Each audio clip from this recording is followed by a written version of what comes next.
The Nevada sky took me. Nevada, USA 2002. It was supposed to be just another camping trip in the Nevada desert. I'd done it dozens of times before, always alone, always seeking that perfect solitude that only the vast expanse of sand and sky could provide. But this time was different. I remember setting up my tent as the sun dipped below the horizon, painting the sky in brilliant oranges and purples. The air was cool, a welcome relief from the day's scorching heat. I built a small fire, made some dinner, and settled in for the night, gazing up at the stars that seemed to stretch on forever. It was peaceful, serene, everything I'd come out here for. I had no idea that in just a few short hours, my entire world would be turned upside down. As I crawled into my sleeping bag, I felt that familiar sense of contentment wash over me. The desert has a way of making you feel small, insignificant in the grand scheme of things. It's humbling, but also oddly comforting. I drifted off to sleep easily, lulled by the gentle whisper of the wind across the dunes. I don't know how long. I slept before it happened. It could have been minutes, it could have been hours. All I know is that when I opened my eyes, everything had changed. At first I thought I was dreaming. The inside of my tent was bathed in an eerie, pulsating light. It wasn't the soft glow of dawn. This was different, unnatural. I blinked hard, trying to clear my vision, but the light remained. That's when I realized it was coming from outside. My heart began to race as I slowly unzipped the tent flap, peering out into the night. What I saw, I still struggle to describe it, even now. Hovering maybe 50 feet above the ground was a massive disc-shaped object. It was the source of the light, which seemed to ripple and shift across its metallic surface. The thing was completely silent. No hum, no whir, nothing. Just this oppressive, unnatural quiet that seemed to press in on my ears. I wanted to run, to scream, to do something, but I found myself frozen in place, my eyes locked on the impossible sight before me, and then, without warning, I felt myself begin to rise. It wasn't like being lifted or pulled, it was as if gravity itself had suddenly reversed. I floated out of my tent, my sleeping bag still wrapped around my legs, and began to ascend towards the craft. I tried to cry out, to flail my arms, anything, but my body wouldn't respond. All I could do was watch in mute horror as the desert floor grew smaller and smaller beneath me. The next thing I remember clearly is waking up in a room that looked like something out of a sci-fi movie. The walls, floor and ceiling were all made of some kind of smooth, silvery metal that seemed to glow faintly from within. There were no visible lights, no windows, no doors, just this featureless, metallic box, and I wasn't alone. Standing around me, arranged in a loose circle, were beings. I hesitate to call them aliens, but I don't know what else to call them. They were tall, at least 7 feet, with bodies that seemed too thin, too fragile, to support their oversized heads. Their skin was a pale, grayish-white, almost translucent in places. But it was their eyes that truly terrified me. They were huge, solid black orbs that seemed to swallow all light. There was no white, no iris, just these endless pools of darkness that bored into me. I couldn't move, couldn't speak. I just lay there, paralyzed with fear as one of them approached me. It raised a hand, long, spindly fingers with too many joints, and placed it on my forehead. The moment it touched me, it was like a dam broke in my mind. Images, sounds, sensations all came flooding in at once. I saw planets I'd never imagined, swirling with colors that shouldn't exist. Strange symbols flashed before my eyes, each one feeling like it held some profound meaning that was just beyond my grasp. And through it all, there was this overwhelming sense of otherness, of something so far beyond human comprehension that my mind struggled to process it. The flood of images and sensations seemed to last for an eternity, yet it was over in an instant. As the being removed its hand from my forehead, I felt a jolt, like an electric current running through my entire body. Suddenly I could move again. I gasped for air, my heart pounding so hard I thought it might burst out of my chest. The beings didn't react at all. They just stood there watching me with those impossibly black eyes. I wanted to scream, to lash out, to demand answers, but the words caught in my throat. It was like my brain and my mouth were no longer connected. All I could do was lie there, trembling as cold sweat soaked through my clothes. The air in the room felt thick, almost gelatinous, and each breath was a struggle. I don't know how long I stayed like that, paralyzed by fear and confusion. Time seemed to lose all meaning in that featureless metallic chamber. Eventually, one of the beings moved towards me again. I flinched, expecting another onslaught of visions, but instead, it simply raised its hand and made a gesture I couldn't interpret. And just like that, everything went black. When I came to, I was back in my tent. For a split second, I thought maybe it had all been a nightmare. A vivid, terrifying dream brought on by too much solitude and desert heat. But as I sat up, I knew immediately that something was very, very wrong. My skin felt different. It was ice cold to the touch, almost waxy, like I'd been lying in a freezer. And the air around me felt wrong too still, too heavy. I fumbled for my phone, desperate to call someone, anyone, but it was completely dead. Not just out of battery, it wouldn't turn on at all, as if every electronic component inside had been fried. My watch, an old analog model I'd had for years, was still ticking away.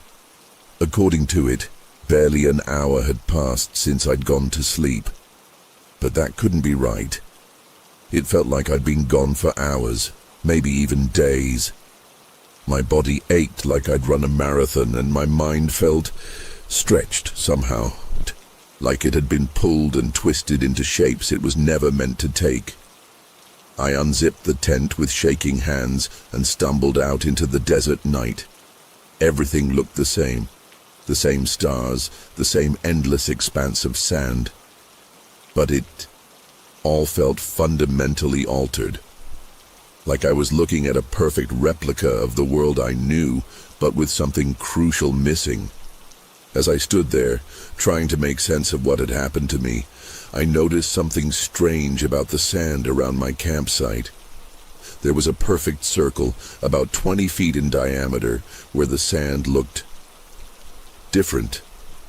Smoother, almost, glassy, as if it had been superheated and then rapidly cooled. I walked over to it, my bare feet sinking into the still warm sand. When I reached the edge of the circle, I knelt down and ran my fingers over the surface. It was completely smooth, almost frictionless. I picked up a handful and let it run through my fingers. It flowed like water, nothing like the coarse desert sand it had been just hours before. That's when the reality of what had happened truly hit me. This wasn't a dream. This wasn't some hallucination brought on by desert heat or isolation. Something had taken me. Something not of this world had plucked me from my tent, done something to me, and then returned me. The realization made me physically ill. I doubled over, retching into the sand, my whole body shaking with fear and revulsion. When I finally managed to stand up again, I noticed something else. A faint, silvery residue on my skin. It was barely visible in the starlight, but it covered every inch of exposed skin. When I tried to wipe it off, it simply smeared like trying to remove oil with dry hands. The sight of it, this alien substance on my body, sent me into a full-blown panic attack. I stumbled back to my tent, my mind reeling. I needed to get out of there, to get back to civilization, to find someone who could help me make sense of what had happened. But as I started to pack up my gear, my hands shaking so badly I could barely tie my shoes, I realized something that made my blood run cold. I had no idea how I was going to explain this to anyone. Who would believe me? Even as I stood there with the evidence literally on my skin and in the sand around me, it all seemed too fantastical to be real. I could already imagine the looks of disbelief, the gentle suggestions that maybe I'd been out in the sun too long or that I'd eaten some bad cactus. But I knew what I'd experienced was real. The memory of those beings with their impossibly large black eyes was burned into my mind. I could still feel the touch of their cold fingers on my forehead, still see flashes of those strange alien worlds whenever I closed my eyes. As I threw my stuff haphazardly into my backpack, not even bothering to break down the tent properly, I made a decision. I wouldn't tell anyone. Not yet, anyway. I needed time to process, to try and make sense of what had happened to me before. I opened myself up to the ridicule and disbelief of others. The drive back to civilization was a blur. I don't remember much of it. Just flashes of desert landscape flying by as I pushed my old truck to its limits. Every few minutes I'd catch myself looking up at the sky, half expecting to see that silent, glowing disk descending towards me again. My skin still felt wrong, too cold, too smooth, and that silvery residue refused to wash off, no matter how hard I scrubbed at it with a water bottle and a t-shirt. By the time I reached the outskirts of Las Vegas, the sun was just starting to peek over the horizon. The familiar sight of the city, with its garish neon signs and towering hotels, should have been comforting. Instead, it felt alien and threatening. Everything looked slightly off, as if the colors were just a shade or two different from what they should be. I pulled into the first motel I saw, a rundown place on the edge of town. The clerk gave me a strange look as I checked in, probably because I was covered in sand, wild-eyed and visibly shaking. But he didn't say anything. I stumbled to my room, locked the door behind me, and collapsed onto the bed. That's when I noticed something else. The visions, the flood of alien imagery that had overwhelmed me on that craft. They weren't fading. If anything, they were becoming clearer, more insistent. As I lay there on the musty motel bed, my mind began to wander. At first it was just flashes, glimpses of those strange planets I'd seen, snippets of incomprehensible symbols. But gradually, the visions became more coherent. I found myself understanding things. Concepts that should have been far beyond human comprehension suddenly made perfect sense. The structure of the universe, the nature of time and space, the fundamental forces that bind reality together. It all unfolded before me like a cosmic blueprint. And with that understanding came a growing sense of horror, because I realized that what I'd experienced wasn't just a random encounter. It was part of something much, much bigger. Those beings, whatever they weren't just studying us. They were preparing for something. I could see it in my mind's eye, vast fleets of ships hidden just beyond the edge of our solar system. Machines of impossible complexity, capable of reshaping entire planets. And Earth was next. I don't know how I knew this, but the certainty of it was overwhelming. It wasn't going to happen tomorrow or next year or even in my lifetime. But it was coming, and there was nothing we could do to stop it. The weight of this knowledge was crushing. I curled up on the bed, my whole body shaking with sobs. I wanted to scream, to run out into the street and warn everyone. But who would listen? Who would believe the ravings of a man who claimed to have been abducted by aliens in the desert? I was alone with this terrible knowledge, and I had no idea what to do next. Days passed in a haze of paranoia and confusion. I couldn't bring myself to leave the motel room. Every time I tried, the outside world felt too bright, too loud, too wrong. I ordered food delivery and paid in cash, avoiding any human interaction as much as possible. The visions continued, becoming more vivid and coherent with each passing hour.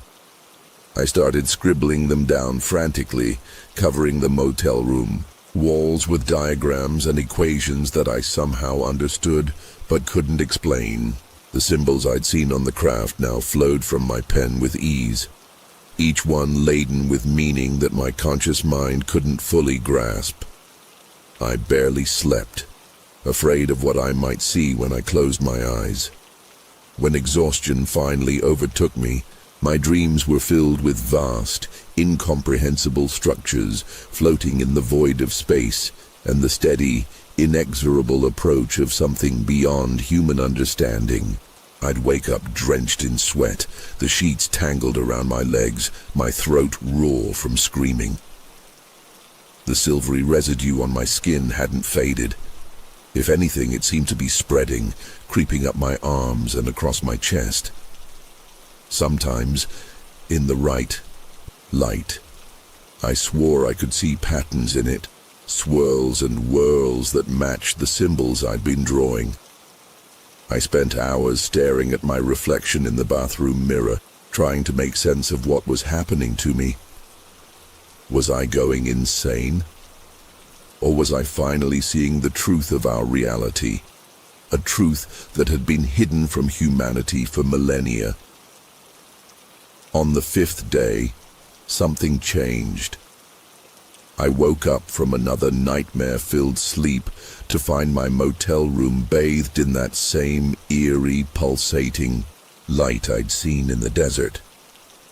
For a moment I thought they had come back for me, that I'd find myself once again in that featureless metallic room. But as my eyes adjusted, I realized the light was coming from me, or more accurately, from the silvery substance on my skin. It was glowing, pulsing in time with my heartbeat, and as I watched, transfixed, the glow began to coalesce into distinct shapes. The same symbols I'd been obsessively drawing formed on my skin, shifting and changing like living tattoos. With each pulse of light I felt a surge of something. Not quite pain, not quite pleasure, but a sensation so alien and intense that it defied description. And with each surge came more knowledge, more understanding of things no human was ever meant to comprehend. I saw the true nature of our universe, not just the physical laws that govern it, but the underlying patterns, the cosmic code that defines all of existence. I saw other worlds, teeming with life so strange and beautiful it made my heart ache. And I saw them, the beings that had taken me. I understood now that they weren't aliens, not in the way we typically think of them. They were something far more profound, far more terrifying. They existed outside of time and space as we know it, observing and manipulating the very fabric of reality itself. And humanity, we were just one of countless experiments they were, running, one thread in an infinite tapestry of existence.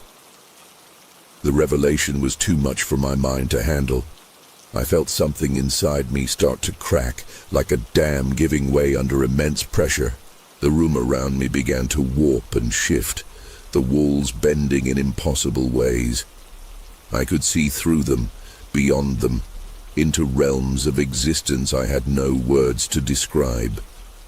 My body felt distant, unreal, as if I was floating outside of myself.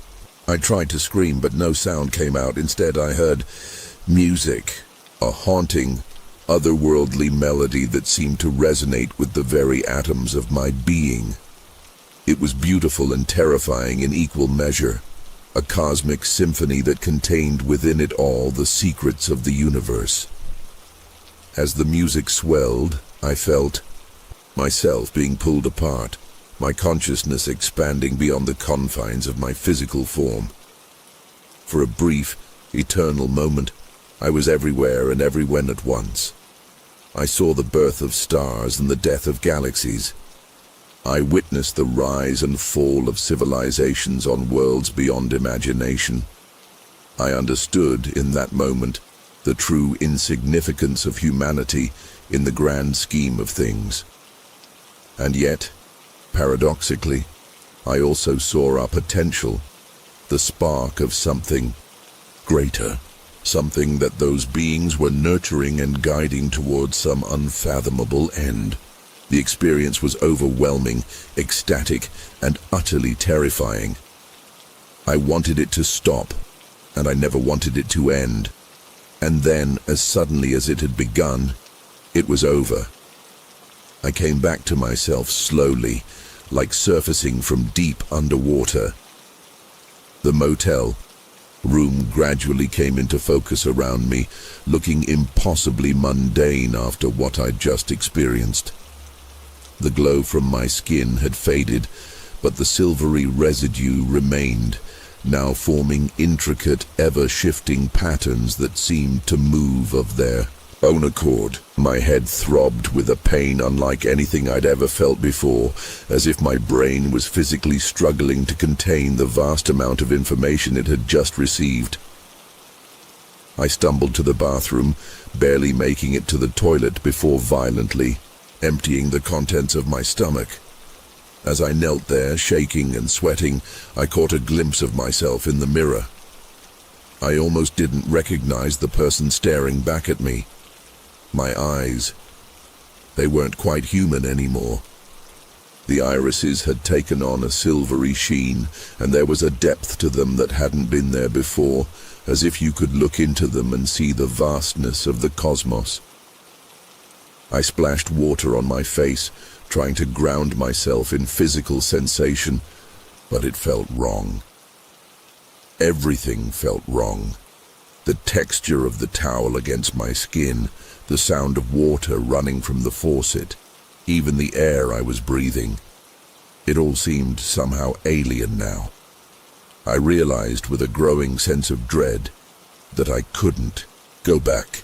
Whatever had happened to me out there in the desert, whatever those beings had done to me, it had fundamentally changed me on a level I was only beginning to understand. Over the next few days, I tried to piece together some semblance of normality, but it was a losing battle. The visions continued, less overwhelming now, but no less unsettling. I'd be in the middle of some mundane task, brushing my teeth, tying my shoes, and suddenly I'd be hit with a flash of insight into the quantum structure of reality, or a glimpse of some distant world. The symbols on my skin continued to shift and change, sometimes in response to my thoughts, sometimes seemingly of their own accord.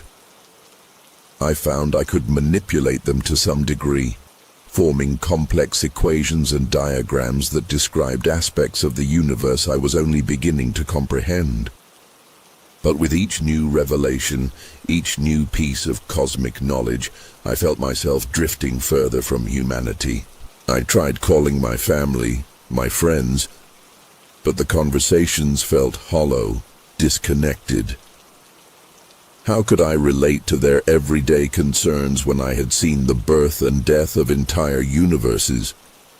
How could I explain that their entire concept of reality was just a tiny fraction of what actually existed? I began to understand why those beings had chosen to study us from afar, why they didn't simply reveal themselves. The gap between their understanding and ours was too vast, too fundamental. Direct contact, I now realized, would be catastrophic for humanity. We simply weren't ready. As the days turned into weeks, I found myself drawn back to the desert. Some part of me hoped that if I returned to where it all began, I might find some answers, some way to make sense of what had happened to me. I packed up my truck and headed out, leaving behind the noise and confusion of the city. As I drove deeper into the wilderness, I felt a strange sense of calm settle over me. The desert, which had once seemed so alien and threatening, now felt like home. I could sense the patterns of life and energy flowing through the seemingly barren landscape. Could almost see the invisible threads that connected everything to everything else. I found my way back to the spot where I had camped that fateful night, guided by some inner compass I didn't fully understand. The circle of glassy sand was still there, untouched by wind or time. As I stood at its center, I felt a familiar sensation wash over me, that feeling of unreality, of the world shifting around me. For a moment, I thought they had returned, that I would once again find myself aboard their craft. But instead, I experienced something far stranger and more profound. It was as if a veil had been lifted from my eyes, allowing me to see the true nature of reality for the first time. The desert around me dissolved into a swirling mass of energy and information, a cosmic dance of particles and waves that made up the fundamental fabric of existence. And I realized that I was no longer just observing it, I was part of it. In that moment of profound connection, I finally understood the true purpose of what had happened to me. I wasn't just a subject of study for those beings. I was a bridge, a conduit between their vast, incomprehensible existence and the limited perspective of humanity. They had chosen me, changed me, to serve as an intermediary, to help prepare our species for the next stage of cosmic evolution. The knowledge was both exhilarating and terrifying. I knew that I could never go back to my old life, never pretend to be the person I was before. But I also knew that I couldn't simply reveal everything I had learned. The world wasn't ready for that kind of paradigm shift. Instead, I would have to find a way to gradually introduce these concepts, to slowly expand humanity's understanding of the universe and our place in it. As the sun began to set over the desert, painting the sky in colors that now held new meaning for me, I made a decision. I would return to civilization, but not as the person I was before. I would use what I had learned, what I had become, to guide humanity towards a greater understanding of the cosmos. It wouldn't be easy. I knew I would face disbelief, ridicule, and possibly worse. But I also knew that it was necessary, because something is coming, something that will change everything, and we need to be ready when it arrives. As I turned back towards my truck, I caught a glimpse of something in the sky, a brief flash of light that others might mistake for a shooting star. But I knew better. They were still out there, watching, waiting. And now, so was I. So, what did you think of this story? Did it scare you? Was there a part that gave you chills or stuck with you the most? I'd love to hear your thoughts. Leave a comment below. If you've had a similar experience or have suggestions for improving future videos, let me know too. Thank you for watching and being part of this amazing community. See you in the next story.